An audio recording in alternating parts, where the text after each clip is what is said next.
পাইছো আজি নতুন এটি জীৱন কৰি যিছো গ্ৰহণ পালো পৰিত্ৰাণ মই পাইছো আজি নতুন এটি জীৱন কৰি যিছো গ্ৰহণ পালো পৰিত্ৰাণ সৰগৰে ৰাজ্য জীৱনৰ পুস্তকত সৰগৰে ৰাজ্য জীৱনৰ পুস্তকত।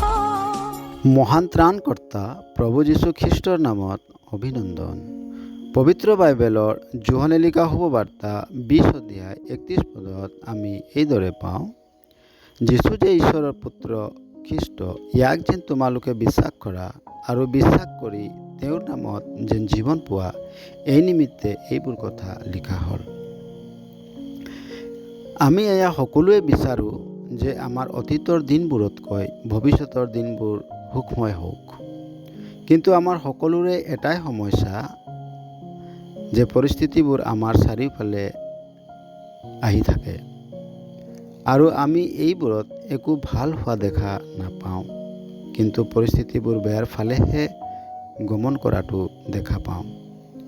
আমি আমাৰ শক্তি সম্পত্তি আৰু সকলো বিষয়ত গৰ্ব কৰিব বিচাৰোঁ আৰু এই সকলোকে বচাই ৰাখিবলৈ আমি মিছা, বেয়া, চোৰ আৰু অত্যাচাৰো হ'ব পাৰোঁ। আৰু এইবোৰ এই কাৰণে হয় যে আমি জন্মৰ পৰা, কৰ্মৰ পৰা আৰু স্বভাৱত পাপী হওঁ। মন হৈছে আটাইতকৈ চলনাময়, ই হৈছে দুৰাৰোগ্য, ইয়াৰ ভেদ কোনে বুজি পাৰে?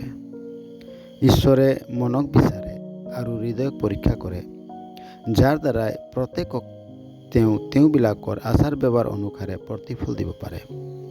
পাপীৰ বাবে দণ্ড হৈছে নৰক। সেই দণ্ডৰ পৰা আমাক বচাবলৈ প্ৰভু যীশুৱে ক্ৰুচত নিজৰ প্ৰাণ আহুতি দি মৃত্যুবৰণ কৰিলে আৰু তৃতীয় দিনা জি উঠিল।